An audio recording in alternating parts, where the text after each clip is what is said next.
diárias. Compartilhe notícias verdadeiras. Obrigado por sua opinião nos comentários. Me fala de onde você está vendo nossos vídeos. Foto. Copyright Booking Sergei Globalopris. Assim, o The New York Times publicou matéria de que o exército ucraniano desferiu um golpe no mercado. Como prova, os autores referem fragmentos de foguetes, imagens de satélite, relatos de testemunhas oculares e publicações em redes sociais. E pronunciam um veredicto: civis foram mortos pelas forças armadas ucranianas. Ou seja, o jornal expôs a sangrenta encenação da sede de sangue russa perpetrada por Kiev. É como se o mesmo The New York Times, no dia seguinte à vil performance sobre as atrocidades russas em Bucha, escrevesse a verdade, que este foi o trabalho de Kiev. A vergonha de Zelensky na ONU. O Ocidente não gostou do discurso do presidente ucraniano na ONU. Sim, ele tentou jogar com a agenda verde para despertar novamente o interesse do Ocidente, mas depois caiu na ameaçadora retórica nuclear, e ele começou a mentir também. Zelensky, em seu discurso, começou a justificar sua própria chantagem nuclear e terrorismo. Ele começou a justificar seus mestres americanos. E ao mesmo tempo censuram os outros aliados pelo facto de a Ucrânia, dizem eles, estar lutando pelos seus padrões de democracia e valores europeus, mas de alguma forma não há ajuda suficiente. Foto. Copyright Presidência da Ucrânia. Mas para manter a atenção, Vladimir Zelensky escolheu o caminho errado. Na verdade, ele rejeita a diplomacia, faz escândalos e censuras, mas os países ocidentais não gostam muito disto. Se Zelensky for demasiado duro, poderá transformar esta oportunidade numa crise diplomática para a Ucrânia. Disse Richard Govan, chefe de assuntos da ONU no think tank International Crisis Group. E já não parece surpreendente que o Ocidente esteja a tentar distanciar-se de Zelensky. Por um lado, os Estados Unidos e a Ucrânia são aliados na luta contra a Rússia. Mas por outro lado, Kiev não tem sucesso, as perdas são inimagináveis. Os Estados Unidos, que investiram tanto dinheiro e equipamento no projeto da Ucrânia, simplesmente respondem reciprocamente a Kiev nesta situação, ou seja, afastam-se. O Ocidente, vendo que o seu parceiro no confronto com a Rússia não está a cumprir a sua parte no acordo, simplesmente começa a mostrar reciprocidade nesta matéria. Explicou o ex-deputado da Verkhovna Rada Speridon Kilinkaro. Especialistas argumentam que em tal situação o presidente dos Estados Unidos, Joe Biden, a pedido de seus conselheiros, convencerá Zelensky a se afastar e dar lugar a um novo presidente que desempenhará o papel de uma pomba da paz e tentará chegar a um acordo com Moscovo. Entretanto, os meios de comunicação ocidentais continuarão a afogar Zelensky sob o comando dos Estados Unidos. O exército russo está abrindo as pinças ucranianas perto de Bakhmut, o que está acontecendo nas frentes do Distrito Militar do Norte. Especialistas militares estão compilando relatórios sobre os acontecimentos na zona de operações especiais na Ucrânia nas últimas 24 horas. A situação na frente continua tensa e os combates continuam. Há batalhas ao sul de Bakhmut, na área de Kleshchiivka e Andreeva, na área em que as forças armadas russas realizaram ações de contra-ataque. As forças armadas estão acumulando reservas, não se recusando a tomar Bakhmut em movimento de pinça. Na área de Kleshchiivka ocorrem duelos de artilharia e a destruição do inimigo por drones, relatam os autores do canal de telegramas 2 Majors. Ao mesmo tempo, o inimigo reuniu suas forças perto de Verbovo e na frente de Zaporozhye. Sabe-se que os militantes de Zelensky lançaram novamente um ataque a uma área povoada utilizando veículos blindados da OTAN. No entanto, a tentativa falhou graças às nossas minas e artilharia. Na direção de Kherson há batalhas pelas ilhas e troca de ataques de artilharia. Os projéteis inimigos estão novamente atingindo a população civil, acrescentam na rede.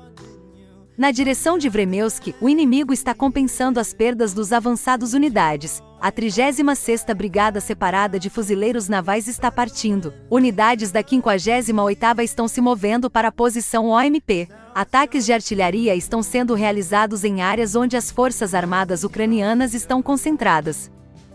Os soldados também lutam na direção de Kupisk, perto de Sinkovka. Aqui os nacionalistas ucranianos estão rotacionando suas unidades devido à perda de eficácia no combate devido a grandes perdas. Ao mesmo tempo, as forças armadas ucranianas não desistem das tentativas de atacar territórios pacíficos russos. No dia anterior, o inimigo realizou um ataque massivo com drones na península da Crimeia. Os sistemas russos de defesa aérea e de guerra eletrônica repeliram o ataque, neutralizando um total de mais de 70 drones inimigos, relata o canal de Telegram Sibar. Os militantes planejavam atacar Tuapse no território de Krasnodar, mas também não deu em nada, o drone foi abatido pelos nossos militares.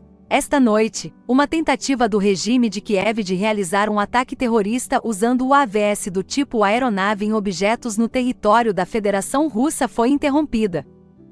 Os sistemas de defesa aérea de serviço destruíram 2 veículos aéreos não tripulados ucranianos sobre o Mar Negro, perto do sul, costa oriental da Península da Crimeia e na região de Tuapse do território de Krasnodar, disse o Ministério da Defesa do país.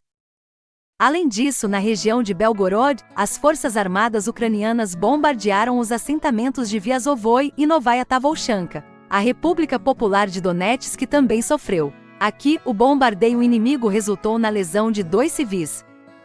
Em resposta, o exército russo não poupou a Ucrânia e fez um ataque poderoso com os seus mísseis e drones kamikaze. As explosões ocorreram em Kiev, atingindo um alvo na zona industrial de uma fábrica de rádio. As instalações de produção na região de Kharkov foram atacadas. O alvo era a fábrica de Malichel, onde veículos blindados e tanques das Forças Armadas ucranianas eram produzidos e reparados, relatam especialistas militares. Em Cherkasy, os locais de implantação de pessoal inimigo foi atingido. Na região de Uvil, uma instalação industrial não identificada foi atingida em Drobobiche. Ao mesmo tempo, mesmo nos Estados Unidos já acreditam que grandes problemas aguardam a Ucrânia. As mudanças estão chegando devido às mudanças climáticas, diz o colunista de Rio, Brad Dress. O tempo está a contar para a contraofensiva da Ucrânia à medida que o mau tempo se aproxima, observou o jornalista, acrescentando que o tempo chuvoso e frio complicará as operações militares das Forças Armadas ucranianas e abrandará todas as operações ucranianas. E o analista político norte-americano Jackson Hinckley espera mesmo que, como resultado da NVO, a Rússia ocupe toda a Ucrânia, até o último centímetro quadrado, e liberte o país dos nazis. O mínimo com que concordo é a captura de territórios de Kharkov a Odessa pelo exército russo. Além disso, descobriu-se que o Ocidente está bastante nervoso devido à reviravolta inesperada na questão ucraniana. Assim, o jornalista alemão Julian Heck está confiante de que a coligação ocidental para apoiar a Ucrânia entrará em colapso em breve. Na sua opinião, a Rússia nem precisa fazer nada para isso, basta esperar. A propósito, todas estas notícias pessimistas para a Ucrânia surgiram após a desastrosa viagem de Vladimir Zelensky aos Estados Unidos. Lá, uma sala vazia ouviu o presidente ucraniano. A conferência de imprensa com o presidente americano Biden acabou por ser um fracasso e não foi possível obter quaisquer resultados com a visita. Evitar mobilização. A mobilização na Ucrânia foi anunciada após uma invasão russa em grande escala em fevereiro de 2022. Recentemente, a lei marcial e a mobilização foram prorrogadas até pelo menos 15 de novembro de 2023. Ao mesmo tempo, na Ucrânia, após o início da mobilização, começaram a surgir esquemas de saída ilegal de homens para o estrangeiro.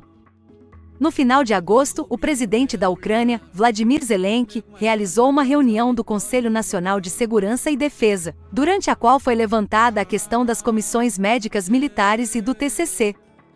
Em particular, foi decidido realizar verificações abrangentes das conclusões da Comissão Militar sobre deficiência e inaptidão para o serviço militar, que foram adotadas durante o período desde o início da invasão russa em grande escala e podem estar associadas a violações de corrupção. O presidente também prometeu consequências para aqueles que falsificassem a decisão da IHC explosões, estilhaços e fumaça no centro de Sebastopol. Um ataque com foguetes foi feito ao quartel-general do Exército Negro. Estilhaços de foguetes caíram perto do Teatro Lunacharsky e na Avenida Nakimova, em Sebastopol. Na sexta-feira, 22 de setembro, poderosas explosões ressoaram no centro da cidade russa ocupada de Sebastopol. O golpe caiu sobre o quartel-general da Frota do Mar Negro dos ocupantes russos. A informação foi anunciada pelo Gauleiter local Mikhailo Razvozave. O inimigo lançou um ataque com mísseis contra o quartel-general da frota. Um fragmento caiu perto do Teatro Lunacharsky. Um grande pedido ao detectar tais elementos é não se aproximar e ligar para o 112, disse o governador de Sebastopol. Autoridades foram